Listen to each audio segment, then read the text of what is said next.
Hello and welcome to Prime Lenses. I'm Ian. Each week I speak to a photographer about 3 lenses that have meant something to them on their photographic journey. It's unashamedly gear chat, but hopefully focused more on the images made with that gear than performance metrics and graphs. My guest today is John Kasko. He's shot professionally for over 40 years, and in that time he's gone from dropping expensive cameras at weddings as an AP, don't worry, it worked, and you'll hear about it later, to photographing some of the defining artists of our time, from Elton John to Madonna, Steve Martin. Just look at his website, it's incredible. He's a no-nonsense pro with a preference for a simple setup, and that's why I really wanted to talk to him, because he's seen and done it all. And so it was great to talk to him, but also great to hear that after all that time, he's still looking to change and evolve his photography over time. It's no longer about perfection for him. He doesn't want to seek the cleanest, crispest image. He doesn't put pressure on himself to always use the best camera. His YouTube channel has me itching to get a flash and some lights, and I'm sure you'll get the bug too once you spend any time with him. So here's my conversation with John. I apologize for the no video, but I'm trying to prepare for a quick trip. Oh no, that's all right. That's absolutely fine. Thank you so much for fitting me in. Luckily, it's an audio thing. I just like to kind of make myself visible as an option, I suppose, because people have often me. It Yeah. sounds good. At least you're handsome.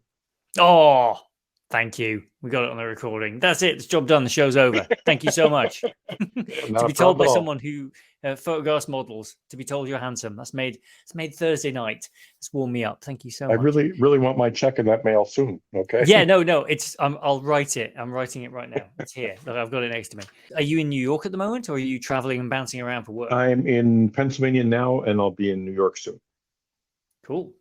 So you find you're traveling quite a lot because Yeah, it for two reasons too. I have a daughter that's an actual influencer. She's pretty big in the beauty influencer space, and so she has a place now in Jersey City that I go visit her at. But it makes it easy for me and cheaper because I can stay with her now versus getting hotel rooms. So it's kind of nice to have someone like that. Yeah, I travel a lot for work as well, and knowing people when you get there is just so much nicer It than even if it's just people to hang out with before you go back to a hotel room. It can be I life don't on the road. ever want to hang out with her. I like the free space. Yeah. There you go. You're giving me ideas. I've got 2 boys. They're 6 and 9, so they're not old enough yet to give me a space to crash. But that's on the list now. I've put them up for long enough by then. Well, I told my daughter, I said, if I had ever had another kid, I'd push him right into social media influencing because it's just ridiculous. Yeah. It's a very good living. So I'm happy for her. Yeah, it's The Verge actually just put out a video today about a guy who started in 2019 with posting stuff about unnecessary inventions is what he does. Wow. So he did a Tic Tac holder that is like a holster so that you can stop the Tic Tacs rattling around in your pocket, like things like that. And now he started in 2019 with just stills and just images, and now in 2024 he's got a studio set up in what used to be a Gap, and just a wall of 3D printers, and he's just printing and filming and just creating posts, and he's done brand stuff with Apple as well. He's hitting within the space of 5 years. I mean, it's insane the speed that it can move at, isn't it? It is unbelievable. It goes quick. Yeah. And compared, I guess, to kind of when you started, because one of the things I love about doing this show is talking to people who are actual working photographers, which I think is something you touch on a lot in your videos, right? There's lots of YouTube photographers in air quotes, and then there's people who've done it for reels and for a living. And apparently, I make angry people out of it. I think, unfortunately, that's posting things on the internet. I think to some extent, true. And at least people are watching. They've got strong opinions about your camera for reasons. Yes. Yeah, they do. So because I'm curious about this, I guess, because when you were starting out, in film, and you've talked about recently in a video, manual focus, and in some cases using lenses that haven't changed a great deal in the kind of following 40 years. What for you's changed? Because it feels like the hustle and the work is actually still potentially the same in a lot of ways. Actually, I think it's harder now with digital than it was with film, because I really was a working photographer all my life, and when I worked for major studios, you shot the pictures and then you handed over the film and it got Mm, sent out, and all the work was done by someone else after that. yeah, Which was, now it's you do the shoot and then you spend 4 hours later editing photos, and we didn't have to do that back in the day. It was we just shot. That's what we yeah, did, and we had to get it right in camera. There was no, the retouching was done by two old women yeah. with paintbrushes. I mean, so today I think it's harder today to be a working professional, Mm. because you're doing twice the work, three times the work than you did back in the day. It's interesting. I used to know. I don't think he shoots MotoGP anymore, but a guy who used to shoot MotoGP, and he said the same thing. When he'd started out, it was film, and it was great. The race finished, and as he put it was like the race finished. You went to the pub. You'd Yeah, handed your bag exactly. of film to someone. It was someone else's problem, and now he's got to get it all ready. He's got 20 minutes after the race. They want the sponsors' logos on display. They want it, and so he, for the longest time, he had me shooting just JPEGs in camera because his thing Well, was speed. And yeah, because I went into that assuming you'd shoot raw and assuming you'd tweak and whatever. And it's like, no, right. it's not art. It's this is my job. Like I've got to get Yeah, it done. yep, exactly. Yeah. It's funny. Like I remember my transition into digital, and my very first digital camera was a Fuji camera. It was an oval shaped camera, and it was a prototype. And a friend that worked at Fuji sent it to me to say, "Hey, look at this thing." Yeah. I'll never forget that. But I was so intrigued, and it was Photoshop one at a time. And I said, I have to get a digital camera, and that's when like soon after the Kodak DCS 620s came out, and I got one of the 620s, and I was working for a newspaper at the time, which was horrific work. I you can't believe I did it, but you didn't have the luxury of sending the film out. You had to go back to the newspaper, develop your own film, Mm. scan it in, do the whole nine yards. And I was a stringer. I wasn't actual for the newspaper. I just did work on the side for them.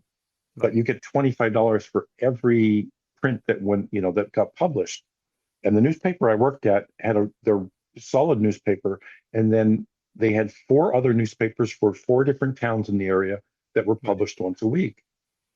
So I got the Kodak DCS 620. It was 2.1 megapixels, and I was able to pump out so much work.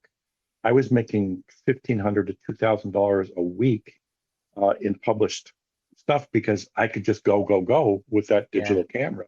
Wow. And the funny thing is like my one wall of my house is filled with images just from that 2.1 megapixel camera. And I'm looking at them going, the old Kodak CCD sensor, I absolutely loved it. Um, Yeah. but that camera was a joy. It was big and honky, but I didn't care. But that was my transition into digital, and I never looked back after that. Yeah. No, that's wild, isn't it, to think? Because I guess it would have given you such a speed advantage. Oh, it And was unbelievable. I had some angry photographers at the newspaper because I was doubling their pay every week. I mean, it yeah, was it was really that insane. I So the always camera imagine paid that. for itself. Yeah, I'll bet it did. I always imagine that selling newspaper photos is like, in Spider-Man, like going out in front of J. Jonah Jameson, like, this is trash. I'll give you $5. Kind of like it's Yeah, because they've got a margin they're working to. yeah. I liked the $25 per image. I don't know if it's feasible today, but Mm, for me it was great because of the amount of newspapers that I was able to publish, and I was in every single newspaper every single week. At least 3 to 4 images. And summers just boomed. I mean, I made bank. And the camera back then, I think I paid $9,000 for it, a 2.1 megapixel. Um, and I remember it was an 840 megabyte memory card. That was like $890. Um, wow. yeah, it was a treat starting out in digital. Yeah, But and I've no been doing internal it since storage. then. No internal No, it's storage in that no. thing.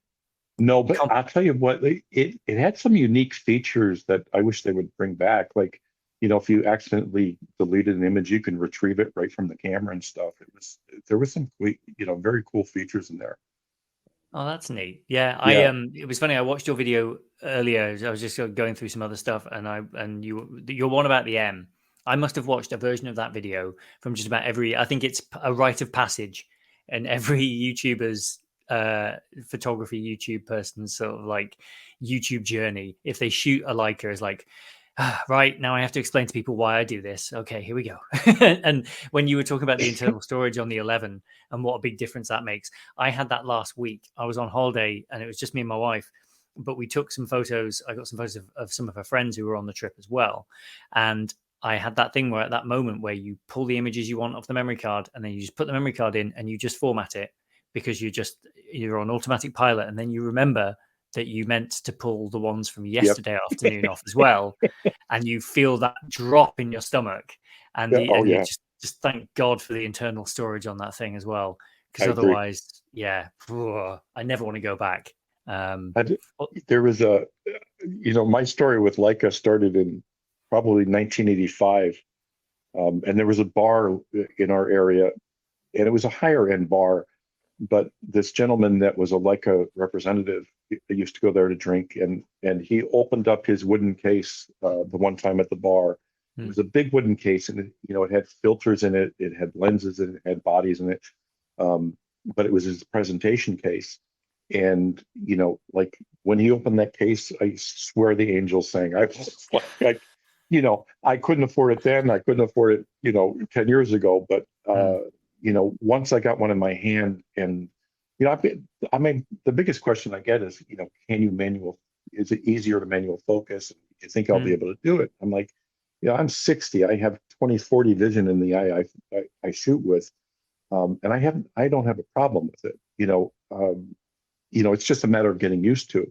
And I think hmm. everybody goes into focusing the instant thing to do is, I'll put it at 1.4 and shoot. And it's just Yeah, not possible your first couple of weeks. yeah, So I told everybody start at 5.6 and then slowly go down to that 1.4 after you get used to focusing with it. And it'll be a dream for you. Like in 2 weeks, you'll have it down solid.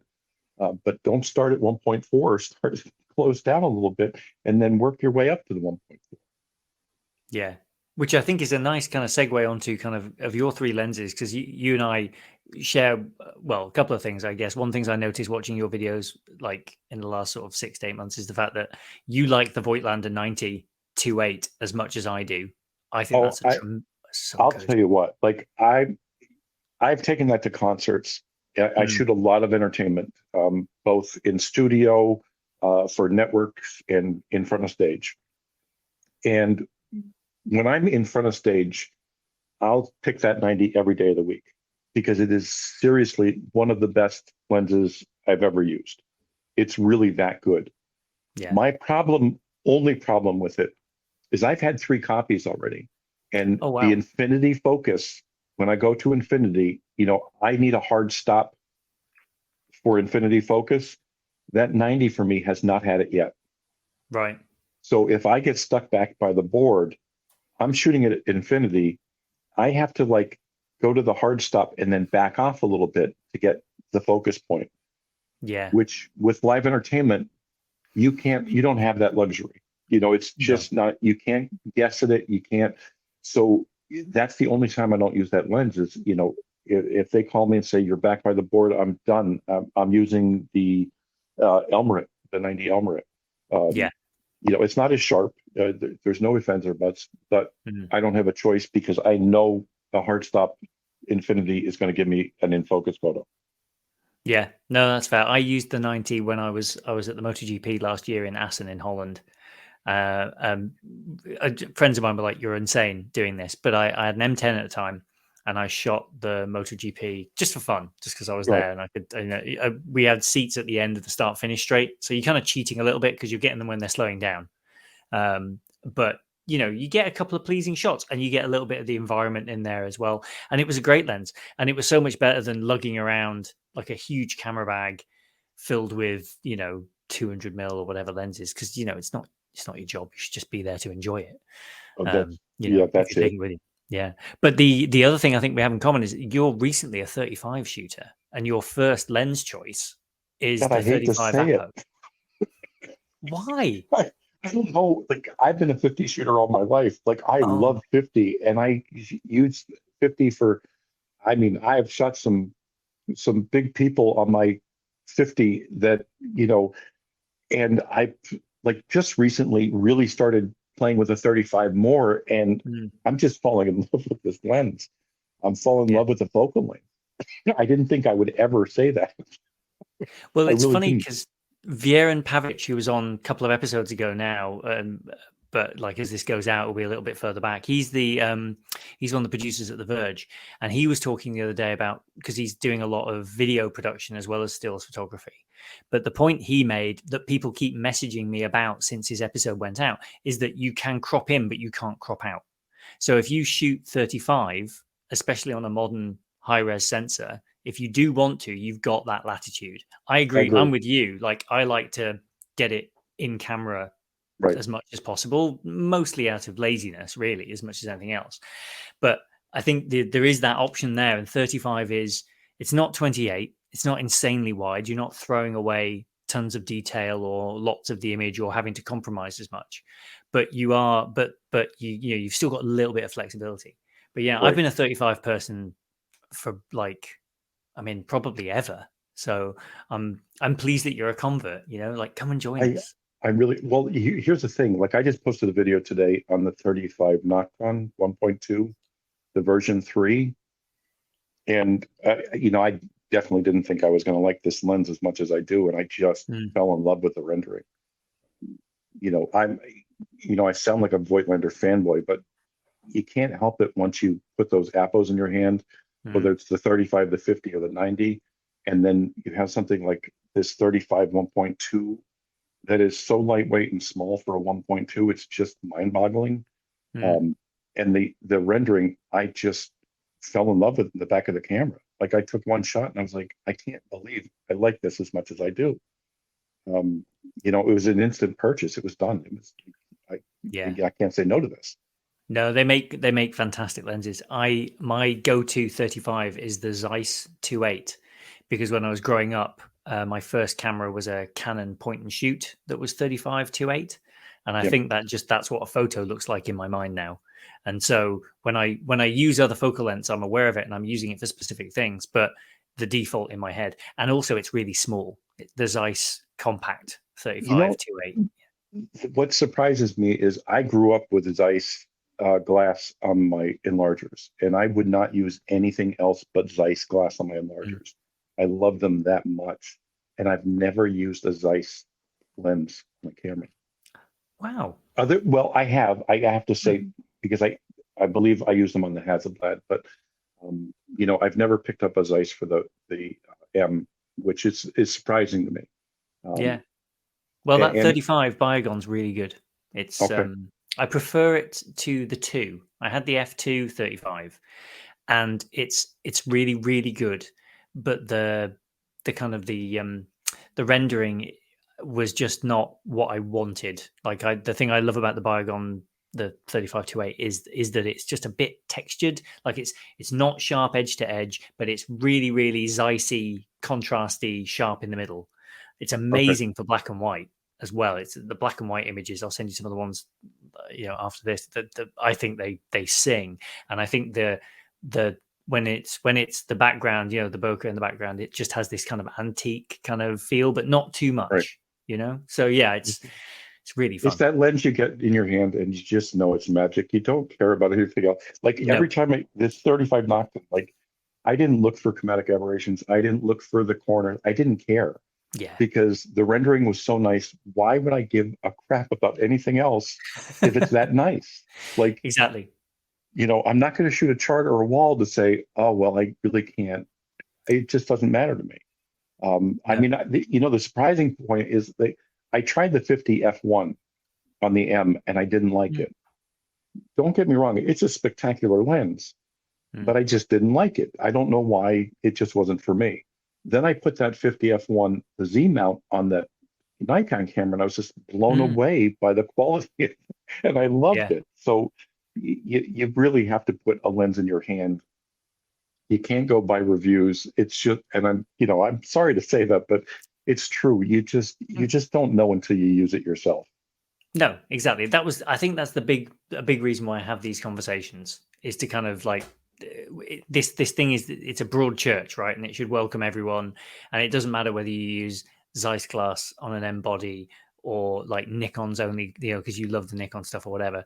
Are you still shooting much with the ZF? Because you picked up one of those fairly recently, didn't you? Or you were trying one out? Yeah, I do play with it quite a bit. I do shoot some jobs with it. Mm, I still, when you shoot the Leica M, especially the M11, and go to any other camera, mm, color shifts really bother me in the Nikons. And I was a Nikon shooter, all my life. I remember the first time I shot Nikon was I shot the F3 HP, and I used that for the Tonight Show in California when Johnny Carson was still there. And mm, I love the system. But now that it's digital, I started digital with the 7, I think it was a 7.2. mm, And the colors were fine, but once I went to Leica and that color science and Hasselblad's ridiculous with color science as well. yeah. It's hard to go back. It's Yeah. hard to like justify. Well, I really have to work on this in post production to get the color right. If I'm doing outdoor work with no flash, I don't have an issue with Nikon. Mm, But the second I introduce flash with Nikon, there's some color shifts that I just don't like, yeah. and have a really hard time correcting. With Leica, I'm not correcting. I'm getting out of camera. I shoot a gray card for my white balance. I always shoot gray card, whether I'm indoors, outdoors, whatever. And but if I'm shooting, flash, I'll shoot the gray card, not setting the white balance, just shooting the gray card so I can use it in post. But Mm. Leica has the gray card shot where if you're shooting ambient, you shoot a gray card and it sets the white balance for you to the gray card, and it's always spot on perfect for me. Yeah. Yeah. I think it does come down to that kind of, and again, it's a lot of people who leave comments who maybe are never even going to like, they're not actually that interested. They just want to shout at you for spending as much money as you did on a camera. But when it's your workhorse, when it's like, that's the thing that I think, that's why it's so nice to talk to people again who do it for a living. When it's the thing that's your job, if that saves you time and gives you consistency, then it's worth that amount of money. You'll make that back on a couple of jobs. Oh It's God, yeah. yeah, Well, that's the thing though. You can't, the whole argument with price is just blown out of the window. I mean, you have the Sony cameras that are $6,000. yeah, You have the Nikon camera, 5, 6,000. I mean, come on, you throw a couple lenses on that are 10 times the size of a camera body for Leica. I just, I was shooting Canon, the R5, and I absolutely love the color science. I mhm, love the camera system. But yeah, then I was at an event where I'm carrying 3 lenses and aching at the end of the day. yeah, I was like, no way. yeah. No, I mean that's the other thing I like about the 11. I've got the black one, so it also weighs less, Right. which is a big deal. I still want to try a 10. It's in my Mm. head to try it. I really do want to try a 10. It's But funny. It's nice. I mean, I really loved like the base plate. It was my first experience of an M. Was a 10, and it was and so it does have that talismanic quality and the base plate coming off and feeling like a film camera and all of those things. It's a wonderful tool to use. And the heft and the brassing. I do miss that. But these are yeah, silly sort of. The problem is you're you're trading that for just the insane versatility combined with like 70 years plus of lenses that just go on right, the front and just work. And like you've said before, you buy that lens, it's expensive, but then that's you. They're not going to do anything probably to mess with their lens lineup at this point. So that Summilux will clearly, if it's good at 60 megapixel, when they inevitably go to 100 or 120 or whatever, right, wherever it ends, if it ends, um, they'll that glass will still be good. right. No more lenses. I love that. I love not having to worry, and that's why manual focus is so nice. They're not going to introduce a different autofocus system that requires me to buy all the lenses again. Exactly. Yeah, Well, that's great. I gotta say, like the Voigtlander lenses, the new lenses like the Apos and this Nocton, I mean, they do seem to resolve better on the 60 megapixel than a Leica lens does. And I know That's I'll be trashed for that, but No, I think that's the point of having an interchangeable lens system camera, is that you can interchange the lenses, not that you right. can only buy them from one company in Wetzlar. Yeah. I mean, I believe me, I still use Leica glass, but for every commercial job I have, I'm picking up the 50 or 35 Apo, Yeah. because the client can tell a difference, and when they edit the images, because they do all that work for me, Mm. they're just like, we need this lens, we need this, quality every time. So, they're my workhorses. Yeah. And that's the thing with me with the, like, if people were like, you can't use this professionally. I'm like, why can't you? I mean, the only reason I didn't go to Leica previously is because of the internal storage, Yeah. because I can't do a job and say my card's bad. And it's happened to me several times. So I don't want to deal with that. No. So, and jobs now are actually fun for me again. They're like, Mm. it's like my hobby again, because I'm enjoying the system so much. Oh, that's wonderful. What is it, do you think, about the 35 and the 50 that you've got? Because those Apos, they made a big splash when they came out with the 50 Apo, especially. Like Right. there was the flurry of, everybody was like, is this better than Leica's lens? And I think the general consensus was it's possibly a higher quality lens than the Summicron. Is it f2 that it goes down to? So it's kind of compared to the Yeah, Summicron. it's Yeah. F2. I mean, like a Summicron Apo, I'm sure is good. I Mm, picked to use one up, sent it back the same day, because I right. didn't like it. It could have been bad. I don't know, Mm, but I've never had a bad Apo from Voigtlander. yeah. Um, and the quality and I mean, when a client calls you and says, we have to use this lens all the time, because I used an Apo one time for them, and that was it. It was done. They said, we don't know what camera you used, or how this was done. They Right. weren't talking about the lens in particular, but they said these files are what we need all the time. Yeah. Um, and it really is. There's a difference. It's not a question, ever with me. At f2 or 5.6, it just doesn't matter. I'm getting the images they need or they require, Yeah. and that's all you have to say about the lenses. I mean, they're that good. Yeah. What does your split look like for kind of in studio as well? Because you do so much. I know nothing about in studio photography or flashes, whatever. Like I've written down a couple of times like that Fuji flash that you use. Oh Is it yeah, the yeah, yeah, EFX20. yeah, because that again for me it's all like size it overcomes everything, right? Like for me, if it's small, I'll take it places, and that will mean it will get used. But what's the split like for you? Because in studio, obviously, you've done a lot of studio work, lots of model and light setups, and you've done some really good videos about that, of like sort of showing people how you kind of set things up and how you do that. But you've presumably shot loads of available light and sports events and weddings and stuff like that. But are you more of a studio photographer now, or are you a kind of mix still? No, the problem is most of the events I shoot, I cannot publish, um, because I do very high-end events, red carpet events, that kind of stuff, Mm, right. and I, I can't make them public. Yeah. So unfortunately, I know people love when I do an event, and I did one, and it got, rave comments and engagement. But I just can't do them all the time because of my clients. Mm, They don't want to be on YouTube like that. yeah. But I would say it's 60-40, 60 being studio. Because I do a lot of commercial work, just the just mind-numbing clothing shoots and so forth for Right. spring line, summer line, fall line, and Yeah. that's my bread and butter.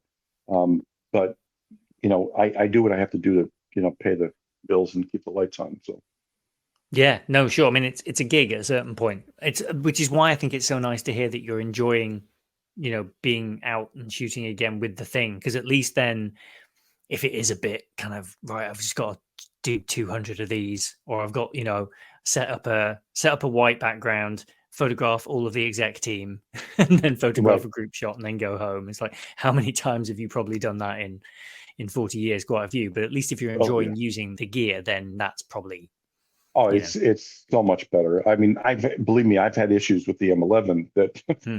that would make most people's toes curl. But Leica has been there throughout. I remember my second M11 because the first one bricked.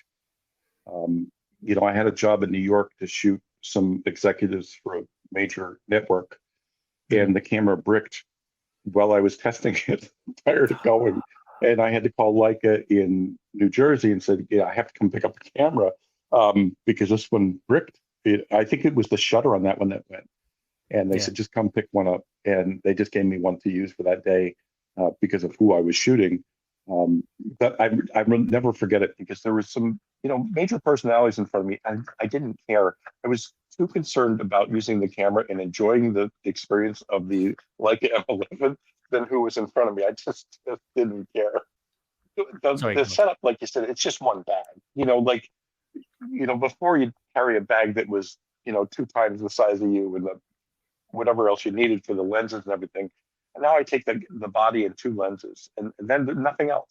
It's like I had a Q2 as my backup. That was it. Well, that's a nice backup though to have. Oh, They're I pretty good. absolutely love that thing. I absolutely love the Q2. I don't think I can go to the Q3, honestly, Mm. just because I love the form factor and the feel of the Q2 so much. And I just don't need a 60 megapixel on a Q3 body. You don't Or on fancy a flippy screen? no, I really don't. Yeah. I don't even like the word. Do you know it's funny? I watched when that thing came out. They got Greg Williams, who does loads. He does all that candid celebrity stuff Yes, with a Q. He's used a Q for years. I love his work. It's really fun. He stunning is at work. play. Yeah, yeah. But that one he got of Joaquin Phoenix after he won the Oscar, where he's Right. just eating a burger. I love that photo so much, and the one of Olivia Colman with tiaras on. It's brilliant stuff. But he said in the video that they put out, he'd had it for 5 minutes, and he was like, "I'm never going to need this flippy screen. What's the flippy screen for?" And he said within 10 minutes he was in the back of a car and he was just holding it up, and he's like, "Oh," and he suddenly found uses for it. Like Right. nobody needs this. Right. I Right. think it's just like nobody needs a Sony A7 5 that Yeah. shoots 120 frames a second and is basically Yeah. doing like nobody needs that.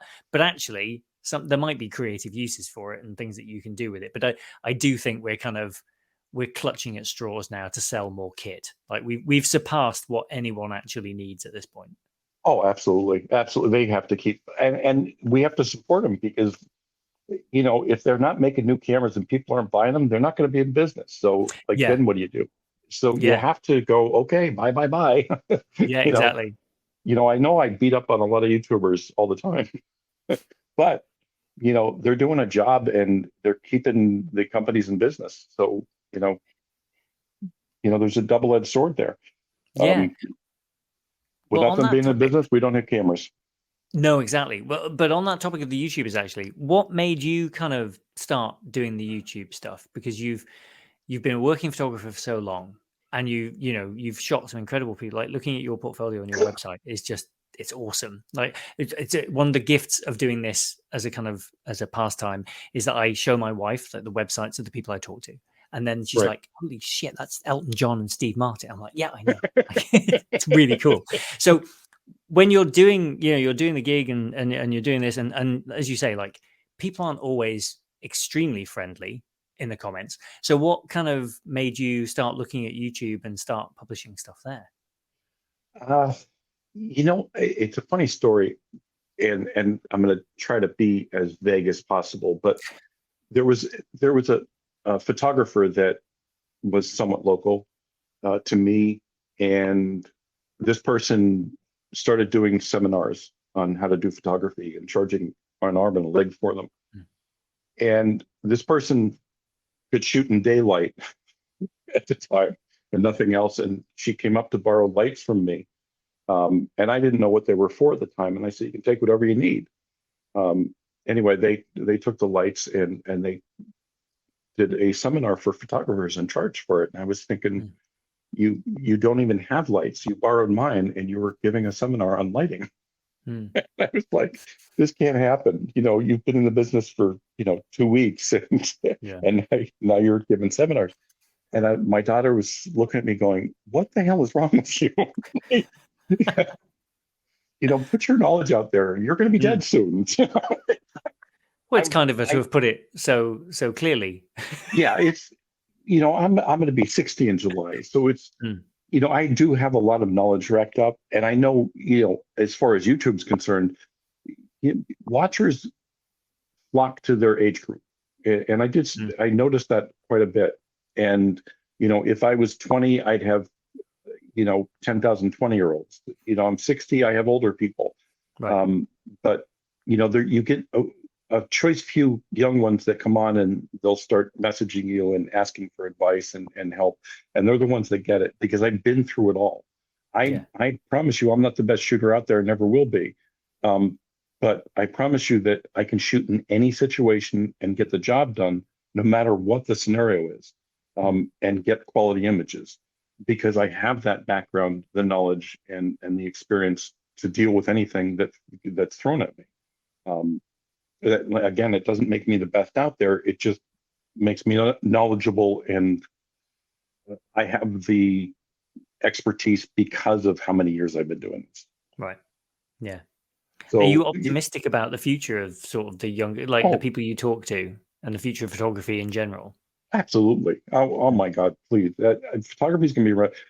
I hear got it. Some of the comments, photography is dead, and this and that. And it's never going to be dead. No one's ever going to want an AI photograph of their wedding. They're going to Yeah. want their wedding. They're going to want their event. They're going to want their own headshot. You can't make that go away.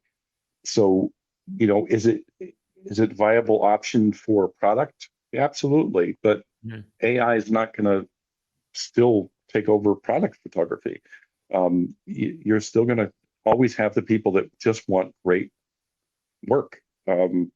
So, yeah, I mean, as an addition to photography, I'm sure it's going to be absolutely huge. Mm. But I think photography is solid no matter what, because Yeah. what we do is, that's why film had a comeback, and that's why vinyl had a comeback. It's, sometimes that old warmth is just what you need. So Yeah. yeah, I have no problem with photography staying around for a long time to come. It's just not going anywhere. Do you ever shoot film? I was going to ask you about that. I don't. My daughter No. does, believe it or not. Hmm. I bought her a film camera because I wanted her to have the experience. I told her before I bought it for her, I said, we used to go to the record store, wait in line for a record to come out, and you guys don't have that anymore. And sometimes when you go in the record store at midnight and they open the doors at 3 a.m. for you to buy an album, um, the artist would be inside the record store as a surprise, and it would just blow you away. Even my little town here, it was just unbelievable. And I said it was the same thing with film. When I started out with film, you'd send your film away and wait for it, Yeah.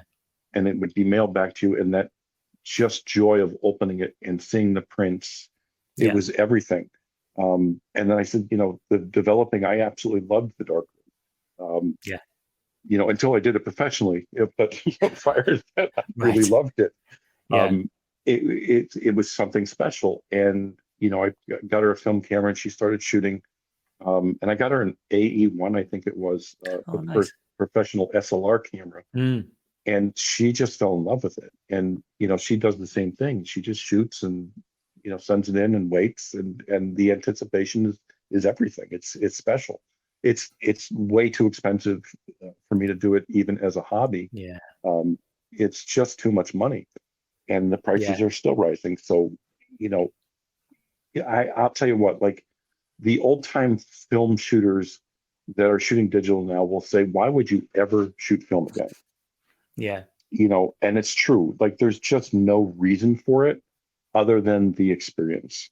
And, God bless you, it is a great experience. But, to shoot a wedding with it, I know there's photographers that shoot weddings with both digital and film. For me, it just there's no use for it, and my clients don't Mm. want it. But for Yeah. the ones that do it, their clients want it. So, you know, Yeah. more power to them if they can charge the right pricing to get that done. Um, Yeah. but I started with film with a Hasselblad 500 cm, and my first wedding, I was an assistant, and I had to wait a year to do this, because I was working for a bigger studio, and I went up to the balcony to shoot the overall shots with the 500 cm, and I was told, no uncertain terms, you have to be very quiet, you have to, pick when you're going to shoot. And I'm like, absolutely, I'm going to do, a great job.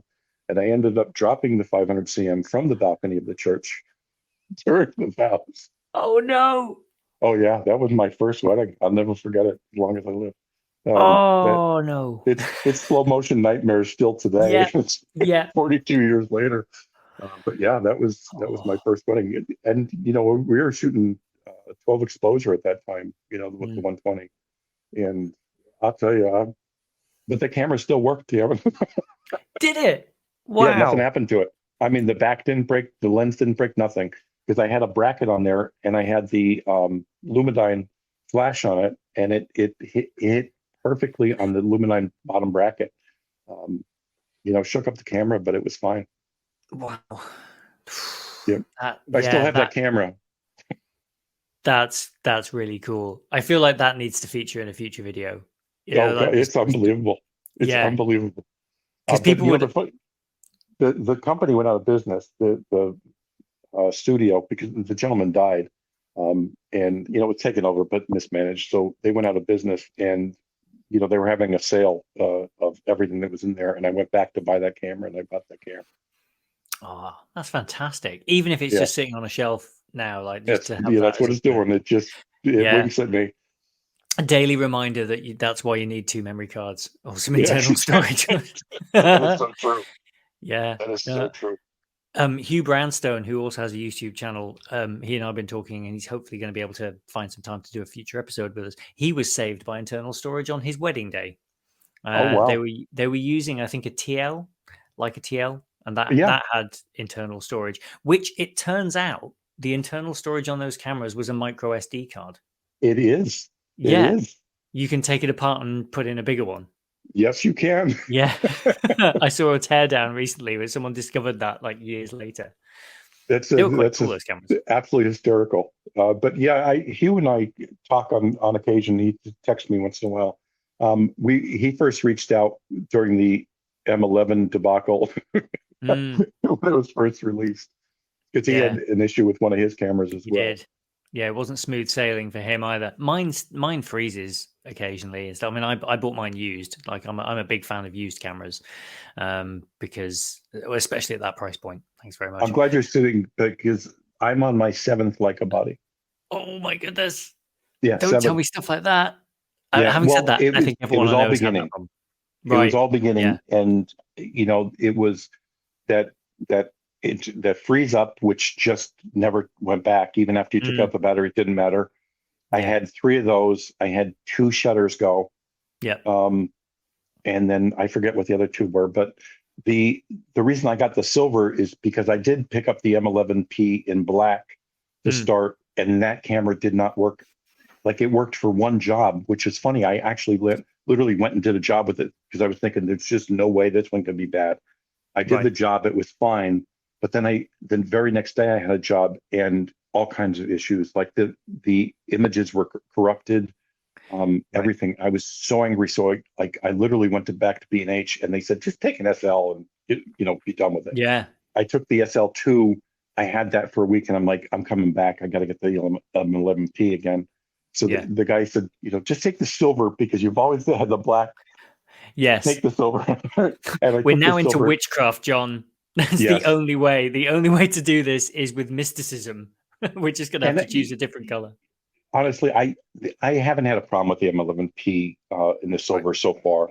I did do the upgrade recently, and I had my first lock up after the upgrade, but it Me wasn't. too. It was just that one time, and that was it. So Yeah, I did the software update the other day, and a friend had told me it was fine and that I should do it. And then yes, mine froze like yep, moments after I'd done the update. I think yep, mine. sometimes it's to do with how quickly I've turned it off and on. Like if I turn it on, take a few shots, and then turn it off, like it seems to not like being turned off too quickly, for one thing. Well, That seems the to only thing corrupt I images. different I did, for some reason, I had the preview on, Hmm. and I think I went to fire or shut it off prior to the preview shutting off, and that may have Yeah. done it.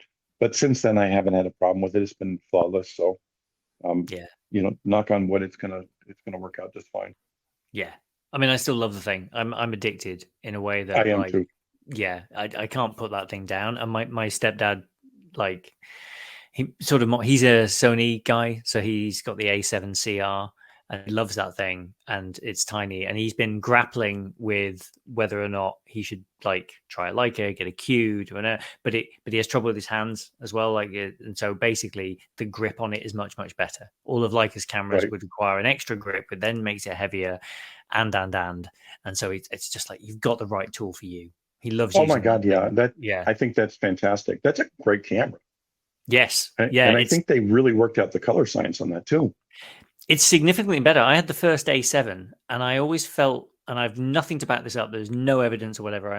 This is not a scoop to the world, but it just felt to me like the A7 came in hot. Like Sony saw an opportunity. They brought that thing out really quick. The JPEGs out of it were hideous, but the Yeah. raw files were always really good, and you could do a lot to them. And I had the Zeiss 3528, unsurprisingly, for the front of that, which was amazing with that little tiny hood that they did, and it made the thing really compact. And I shot that for like a decade and loved it. Thought it was just the bee's knees. But everyone hated the colors out of the Sony cameras. I mean, they're kind of garish a little bit. I think those earlier full frame, but the new Well, one, yeah. I pulled up my iPad just now, Hmm. and I was looking at the search feature on the iPad in your photos, and I didn't know it had that. And you can actually pick people that you want to search for. So I Hmm. searched for my daughter, and of course, I have like 3,000 photos of her on my iPad. And I was going through the photos and thinking, I can't believe how many Sony photos are on here. And a lot of them were the 6,000 with the 55 1.8 Yeah. and the A7R2, I believe, Hmm. which I was really surprised because I did own that camera for quite a while, Yeah. but I didn't realize how many photos I took with the 6,000. I took that to a lot of places, which Yeah. really surprised me. But it's very handy. It's a great size. I had a Nex 5N before they went to the 6,000 and Yeah, 7,000 numbering. So, like, I think the 5N was kind of the first one where the menus weren't hot garbage. right. And that was a great camera. I loved that. Were you shooting the 55 FE then on the 6,000 body? Or was it Whatever the their good 55 was. yeah, that 55 1.8 is absurdly sharp. Like if Oh if my God, sharpness is what you're after. that's my favorite Sony lens of all time. Yeah. Like I have a favorite lens from every system, and the Sony 55 I just thought was the size, the weight, the Yep. ergonomics of it. And the sharpness, it was insane. And I Yeah. shot so many jobs with that because I loved it so much. And I had the 51.2 and I didn't use it as much as I used the 55. Cracking lens. And presumably on the APS-C that comes out to like that's kind of 80, so it's good for Yeah. portraits and And all then that good stuff. for the Fuji system, my favorite lens of all time is the 50 F2, the RWR 50 F2. Absolutely amazing lens. That was beautiful. The sad part is that the Canon, I love their 51.2, but like I said, the weight and size was just a turn off for me. But that's a beautiful camera as well, and the color science on that is absolutely beautiful. Yeah. No, I mean, I think that's the nice thing is these days it's hard to pick up a bad camera It somehow. really is. Everyone's making really good gear now. It's funny. I got recently the Polaroid i2 because doing this podcast is expensive because Yeah. people mention cameras to you and then you have to go and get one. But even the lens on that, which is not a glass lens, they've done a plastic lens, but it's phenomenal and it absolutely it's so much better to work with because it's fully manual and it's sharper than anything Polaroid made in their heyday. I have a 680 SLR, and it's better. It doesn't focus as close, but Yeah, that's the only thing. I got to tell you about a story about Polaroid. I started with this company. It was Ace Hoffman Studios in Pennsylvania, and they had Polaroids that they used for parties, and I just thought they were insane. But the owner said, "We're not going to do them anymore." So I said, "Can I borrow one of your Polaroid cameras?" It was at Mm. Christmas time. And he said, "Yeah, take whatever you need." So I took the Polaroid and I had free film because they weren't using them anymore. And I went to a Christmas party and crashed the Christmas party and just started taking pictures. And I used to charge $5 a picture. There you go. And I Nice. would make bank every Yeah. single time. And the owner of the hotel, Mr. Genetti, I'll never forget it. He approached me going, "What the hell are you doing?" And I said, "Well, I'm taking pictures." And he said, "You didn't even get permission." And I go, "I know, but people are liking it." So he would invite me for every Christmas party after that. I would do 10 Christmas parties a year. I would make so much money off of Christmas parties. It was ridiculous. And I Yeah. had film at the kazoo because it was a large studio and they had a large backup. And I would just keep shooting every year. I did that for almost 5 years. And that's what bought my F3 HP. Oh, nice. Yeah. Yeah. The Polaroid, and especially in a party setting, instant film is still a magic trick. So Oh, I yeah. do a kind of very small scale version of what you were doing, where I've convinced work that they should let me bring my camera, and basically I bring the camera, and they let me expense some film. Yep. And it's really good time because you give people stuff, and then because the company is a mixture of remote and kind of in studio people, the Polaroids the next day start to appear on Slack and Teams or whatever it is, and people are sharing the photos from the night before, and they're sharing these things, and they don't share pictures off their phone in quite the same way. Like Oh, they're no. And excited by the Polaroid. the second you hold a print in your hand, I don't care if Mm, it's a Polaroid or a print, it's just magic. yeah. It brings photography to where it's supposed to be. I mean, you mentioned Greg Williams before, and Mm, his magazine Hollywood Authentic. I instantly subscribe to that because I just want to hold it in my hand. I love his yeah. work, and it's so much more than seeing it on Instagram or on the internet. It's something physical in your hand that you can just appreciate the photos even more at Yeah. that larger size in your hand. I think that's lost, and I hope that comes back as strong as film did because it's night and day. And I won't even print on a home printer. I send out to a lab Right. because I want the Yeah. silver halide prints. I want that Right. feel, Yeah. um, and I just think it's special. No, you're absolutely right. Dan Milner, who was on recently, talks about a lot about print and printing images. And I remember I got a printer last year, like a Prograph, so I could actually do some higher quality, like what I would term, proper printing Right. at home, and like a decent size as well, because I was starting to make images that I liked enough that I was like, I want this in my house, and I also want to kind of string stuff up and have it around my office so that I'm living with it for a while, so that I'm looking at the image. So I'm not just like cycling through images on an iPad or a phone, and then kind of like archiving them and that's it and never looking at them again. I want to kind of live with them. And I remember the first time I printed some images, and you go into this and you're like, I shoot with a Leica M now. I've have some Leica lenses. I'm hot shit. And then you Yep. look at your images printed and you're like, oh no, all I can see is what I didn't get right. And Right. it's a really useful experience to have, I think, Oh, as a absolutely. photographer, to start printing and start to look at that stuff and show it to people. I have students. I do mentoring twice a year, and I take on 5 students twice a year. And the one gentleman from this last mentoring session, he had prints on his wall because we do Zooms, Hmm. and he had prints on his wall behind him, and I was just like, that's just, the prints were gorgeous.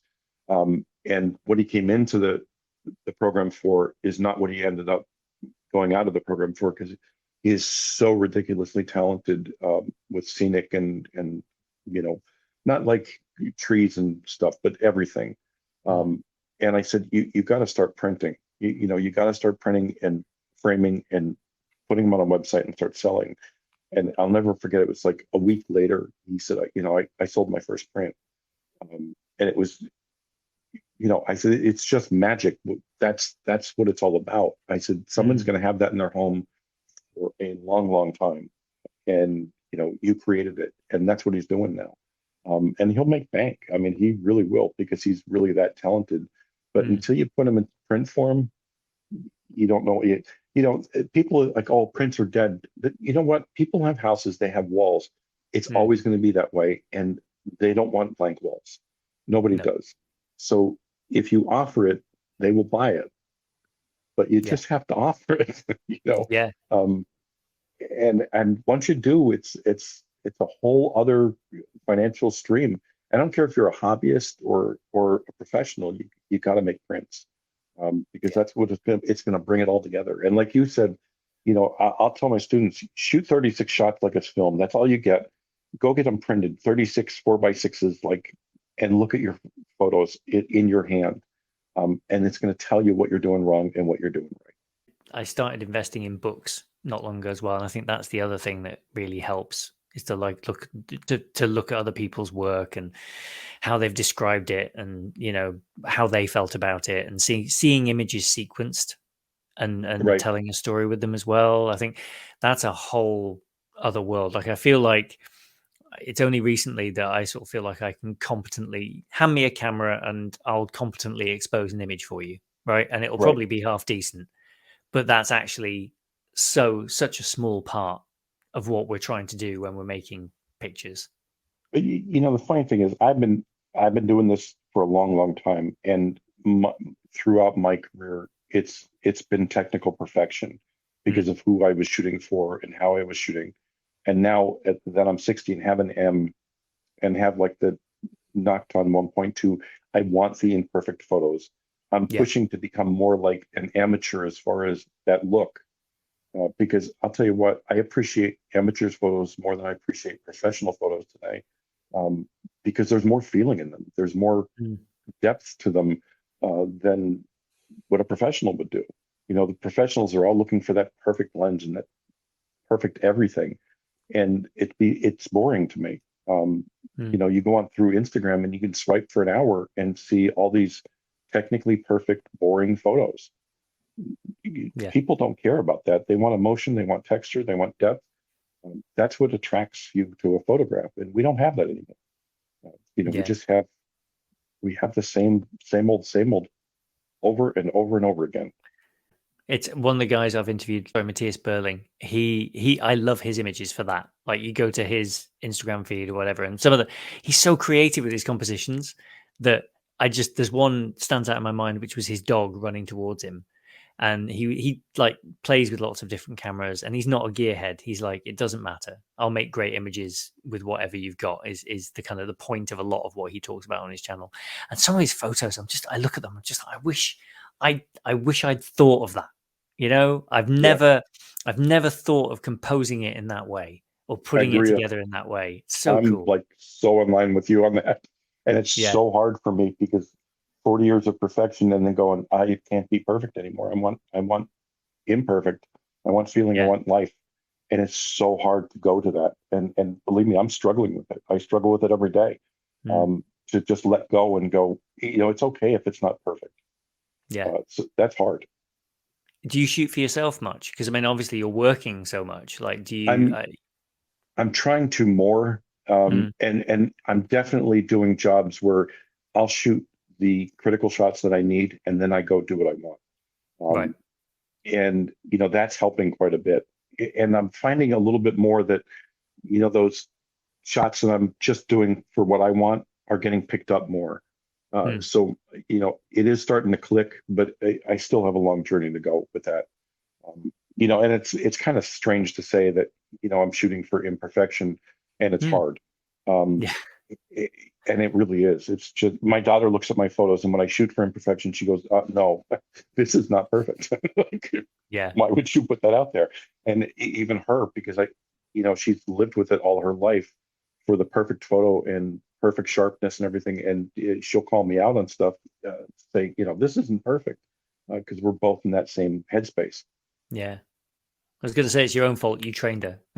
This It is, it really is, honestly. But she'll go out and shoot film and love it, or shoot on her Canon G7 or whatever the heck it is, and mm, they're horrible photos, but she loves them. And that's all that matters. yeah, Because it's showing where she was and what she did, and that's 50% of my photos on my iPad are shot with my iPhone that I would never give up in the world. So, mm. go figure. No, it's a funny thing. I mean, as much as I joke, it's a joke with me and my friends when they're like, you could take a photo because I wear my camera all the time, like Right. everywhere. Like during the pandemic, I was wearing it just around the house just walking around and just looking for light and things to photograph. And we all process that whole period in different ways. But that's just how I'm wired. And so when friends of mine are like, "Well, wouldn't you take it with your phone?" I'm like, "No, I'm not an animal. Like, what are you talking about?" But I have to admit, phones are great. And it was last week I was talking to someone at this company thing that I went to with my wife, and they were sort of saying, "Well, don't you think phones will get there eventually?" And I'm like, "Well, they might do, but I still want to use the separate thing." And it was lovely. They had the pretense of being very polite and personable until I went, "Yeah, I'd still want to." And they were like, "Really?" They just couldn't comprehend carrying something other than their phone around with them for photos. Imagine that they had parity. Imagine these two things are practically the difference is imperceptible. That computational photography and cleverness and whatever just means that two photos side by side, it's almost impossible to tell the difference. I think I'd still like to hold the thing and use it, but that's impossible to explain to someone who doesn't have the sickness that we have, which is an obsession with handling these things and using them. Well, it's my daughter came with me to a lot of the events that I shoot, and I have a picture of her sitting on someone's lap and getting her first sip of beer. So I'm not going to say who it is, but I was setting up in the next room, and this gentleman said, I've shot him before, so I was used to him, and you only get 3 shots with him. That's it. He always said, if you can't get me in 3 shots, you shouldn't be a photographer. Right. So I had to go sit up, and my daughter was 3 at the time, and he's like, "I'll take care of her. Don't worry about it." I went in the other room, set up. I come back in, and here she is sitting on his lap getting her first sip of beer. And the first thing I do is grab my phone to take a photo, not my camera, because I didn't want to be obvious about taking this picture. Going, if you ever piss me off, I'm going to sue you. Yeah. I did the same thing with Elton John. I mean, we were backstage, and I was shooting him for years. But he's the nicest gentleman in the world. Like one of my favorite people to shoot, because he's just genuinely nice to everybody. It doesn't matter what you do. If you're pushing a broom or taking a photo or on stage with him, he treats you the same way. And my daughter was there, or actually it was a friend that was there, and it's like, "Can I get a picture?" And I'm like, I picked up my phone and took the picture because I didn't want to be obnoxious taking a professional photo. Yeah. I just wanted the memory, nothing else. And so it didn't matter to me what it was. But I get carrying the camera. I mean, I have my in my hand probably 22 hours a day. It's it's just fun to hold, and Yes. So yeah. No, they are. They're just fun to have and fiddle with.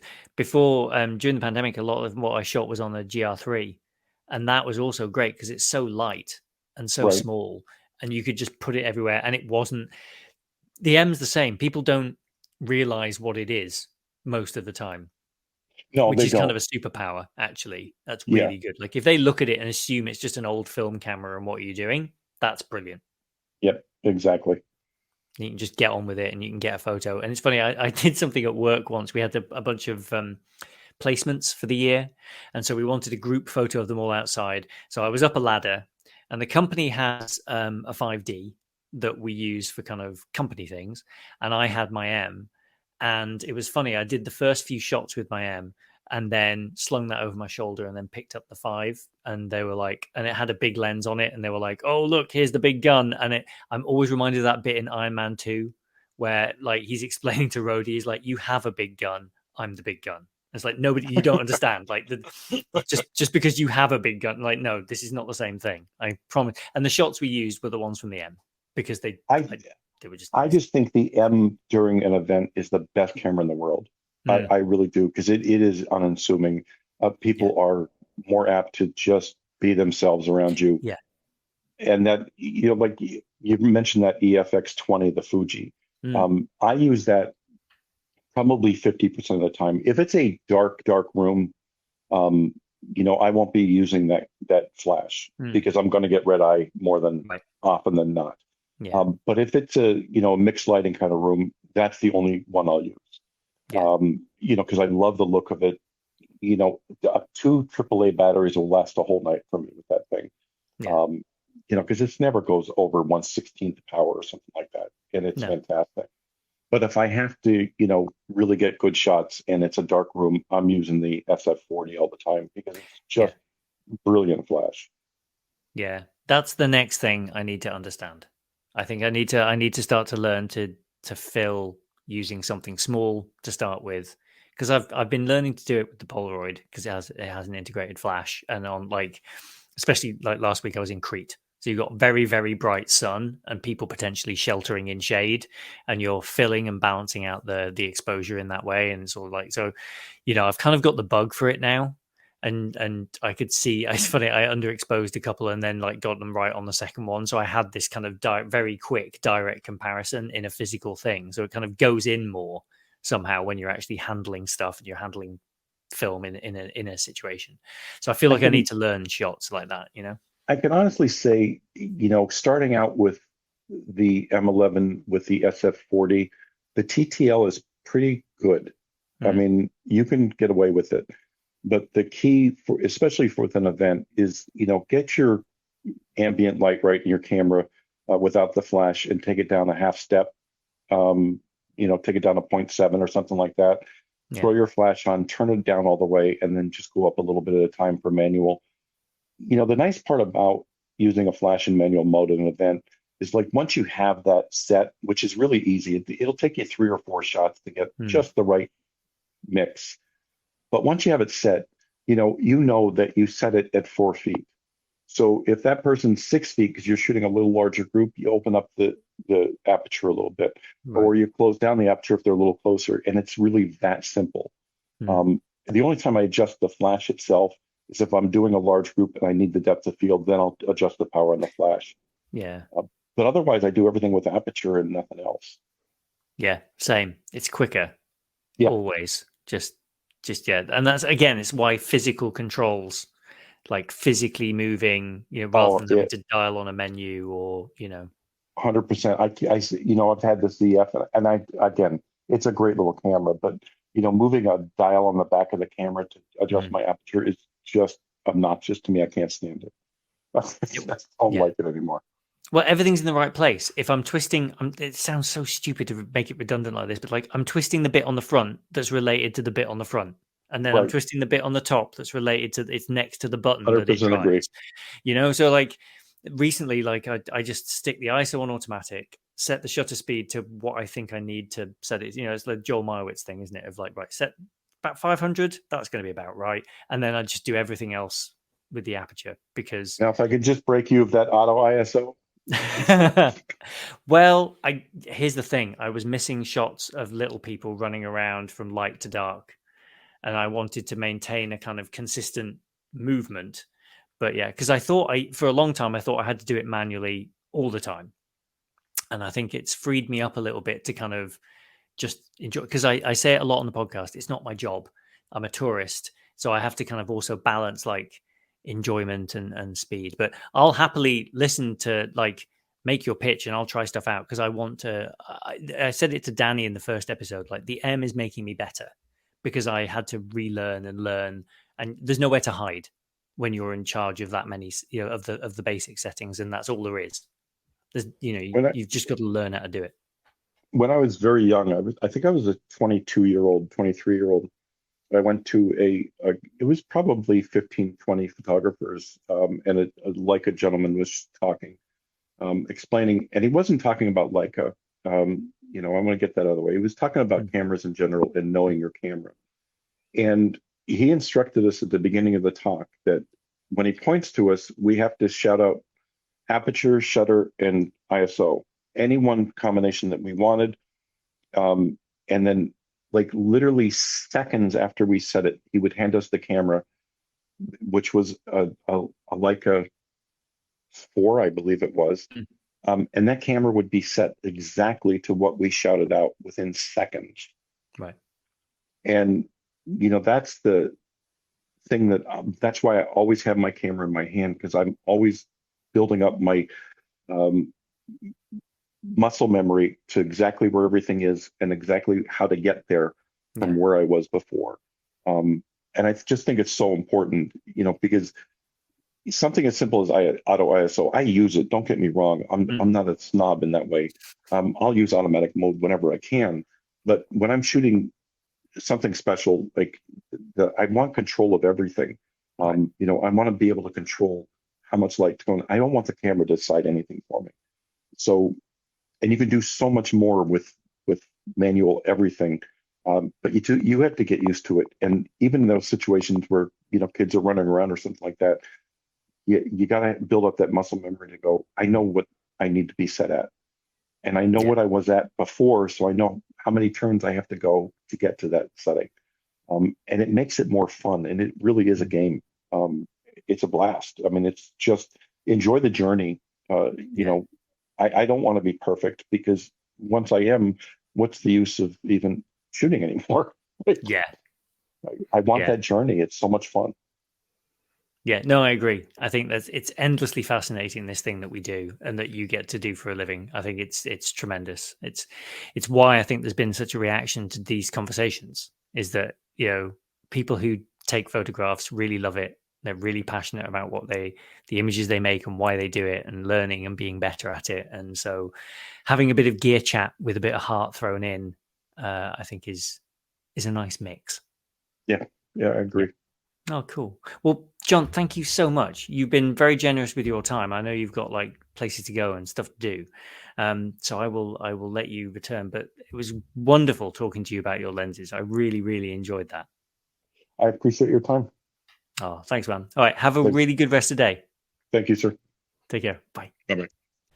You can rate and review this series on Apple Podcasts, Spotify, or wherever you get your podcasts, and that'll help people to find the show. You can also sign up for a midweek newsletter that I've started doing. You can get that at ianfarrell.com/sign-up, and there is a link to it in the show notes as well. Thanks so much for listening, and we'll see you next time.